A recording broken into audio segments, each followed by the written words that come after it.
Good morning, Dr. Rhonda Randall. Thank you so much for being here on the Valder Beebe Show today. How are you? Well, I'm wonderful. It's always good to speak with you. It's always good to have you on the Valder Beebe Show, and I want my audience to know I'm talking with Dr. Rhonda Randall. She's the Chief Medical Officer at United Healthcare employer, and individual. That is what she does every day. So she comes well qualified to talk to us about open enrollment. Dr. Randall, I want to get started because what and when is open enrollment, and what are we talking about? Well, open enrollment is that time of year when millions of Americans are choosing their healthcare benefits for next year. And that enrollment period isn't the same for everyone, so it's important to note the dates ahead. If you have employer-sponsored coverage, you're generally going to have a 2 to 3 week period between now and the end of the year to make that decision. If you are a Medicare beneficiary, your open enrollment period runs between October the 15th and December the 7th. And for those who are shopping for a plan on the individual health insurance marketplace, in most states that open enrollment period runs from November 1st to January 15th. Do you have any key tips to help us choose the right plan? Because I need to tell you, I talked to my audience as I told them I would be speaking with you. We aren't as smart as we need to be, but we're getting a little more savvy about these plans and choices and benefits and how they work. So you have any key tips to help us choose the right plan?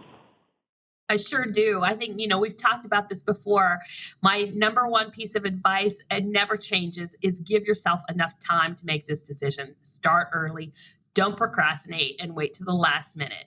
There's a lot of information, and this is a complex decision, and you want to make the choice that is going to be the optimal for you and your family. So start early, compare those benefits, compare the services that are included, compare the costs. Second piece of advice is Yeah. understand the healthcare terms. That can be confusing. So we put together websites like justplainclear.com and medicaremadeclear.com to help you with those terms. Dr. Randall, I promised my audience I'd take a few questions on this. I've got more people who have questions than I have time. So the first one is coming from Instagram. The poster wants to know, will the premiums change this month? Will they find this on the website due to what's going on in Washington, D.C.? It's a great question. So for most insurance plans, they generally run from January to December in a calendar year. But this is generally the time of year where they're publishing the choices that you have for next year and the premiums associated with next year's plan. So this is an important year to do your research. And you bring up another really good point with this question, right? There can be information out there on social media, and you want to make sure that you're getting it from a credible source. So I love that you're asking the question of Valder here on her show, and getting your information and advice from credible sources. When you're trying to navigate, I'm thinking you've already spoken to this a little bit. How do you navigate through this misleading information? Because there's videos, there's postings, there's all kind of information about healthcare plans.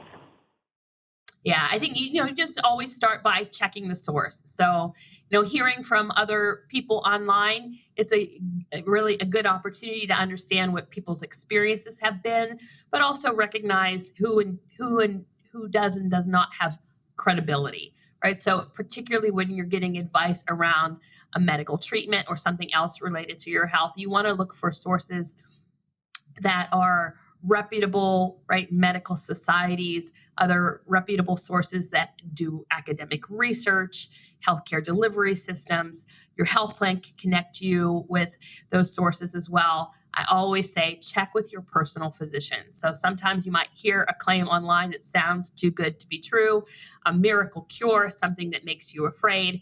You want to have a discussion with your personal physician about that. Okay. I'm going to take this one from Facebook. The poster said the plans that they're looking at probably were created in 2004. What are they saying? The plans that they're looking at now were probably created in 2004 or 2005 for 2006. Is the plan going to be accurate if they choose it? So the plans that you should see published now for the next calendar year. So you want to look for, generally in the fall of 2025, you're going to see information about health plans that are available to you for 2026. So as you go, if you're a Medicare beneficiary, for example, and you go to medicare.gov, where you'll be able to compare and shop for plans, the information that's posted there should be reflecting what's going to be available in your area for 2026. So you'll want to make sure that you're on a credible site like medicare.gov, for example, if you're a Medicare beneficiary, and looking at that 2026 information and comparing the plans that are available to you and the similarities and differences between them.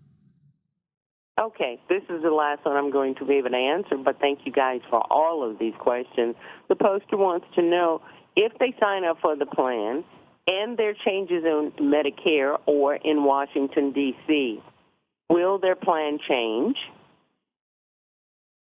So once those plan benefits are published and you lock into your plan during the open enrollment period, that is the plan that you have for next year.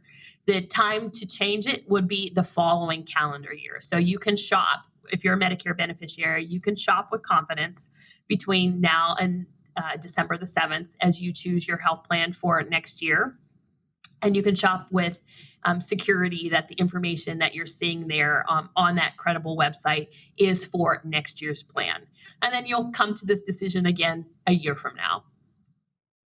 Dr. Randall, online, is there any more information that my audience can glean before they make their decision?